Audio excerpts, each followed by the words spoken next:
जहां जन्मी थी स्वर कोकिला लता मंगेशकर, जिन गलियों में बिताया था बचपन, इन गलियों में ढेर सारी यादें छोड़कर वे इस दुनिया से चली गईं।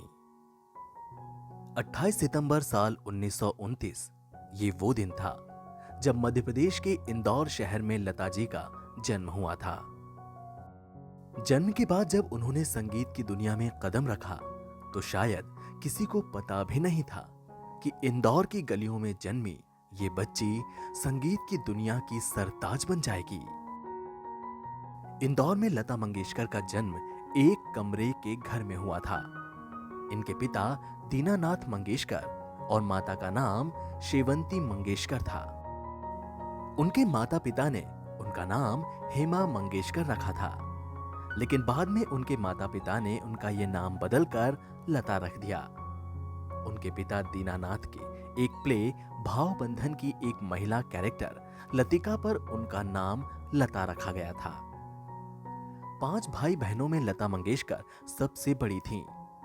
जिस घर में वो पैदा हुई थी उस समय वाघ साहब के बाड़े के रूप में जाना जाता था। 7 साल की उम्र तक वे इंदौर के इसी घर में रहीं। इसके बाद उनका परिवार महाराष्ट्र चला गया। लता मंगेशकर जब 13 साल की थीं, तो उनके पिता का निधन हो गया था।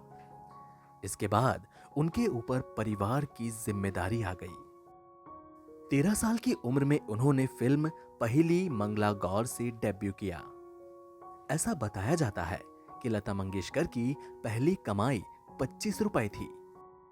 करियर शुरू करते वक्त उन्हें किसी ने यह कह दिया था कि मिर्ची खाने से आवाज सुरीली हो जाती है। इसके बाद लता मंगेशकर रोजाना 10 से 12 मिर्च खाने लगी थीं।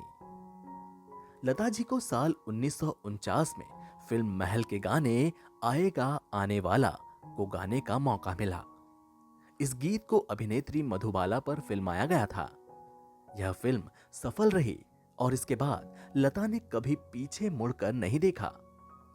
1974 में दुनिया में सबसे ज्यादा गीत गाने का गिनीज वर्ल्ड रिकॉर्ड भी लता मंगेशकर के नाम रहा। उन्हें जानने वाले लोग ये बताते हैं कि लता दीदी खाने और खिलाने की काफी शौकीन रही हैं। उन्हें जलेबी भी खाने में काफी पसंद थी। इंदौर के सराफा की खाऊ गली के गुलाब जामुन, रबड़ी और दही बड़े उन्हें काफी पसंद थे। लता जी और उनके परिवार के इंदौर से जाने के बाद इस घर को एक मुस्लिम परिवार ने खरीद लिया था। कुछ समय तक इस मकान में रहने के बाद उस परिवार ने इस मकान को बलवंत सिंह को बेच दिया। बलवंत सिंह भी यहां कुछ दिन रहे और उन्होंने घर मेहता परिवार को बेच दिया।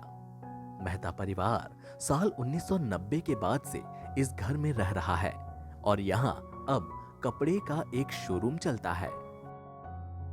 TrustedNetworth.com की एक रिपोर्ट के मुताबिक लता मंगेशकर की कुल संपत्ति करीब 370 करोड़ रुपए है।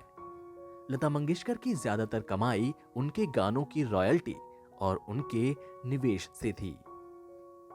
लता जी ने दुनिया में खूब शोहरत बटोरी।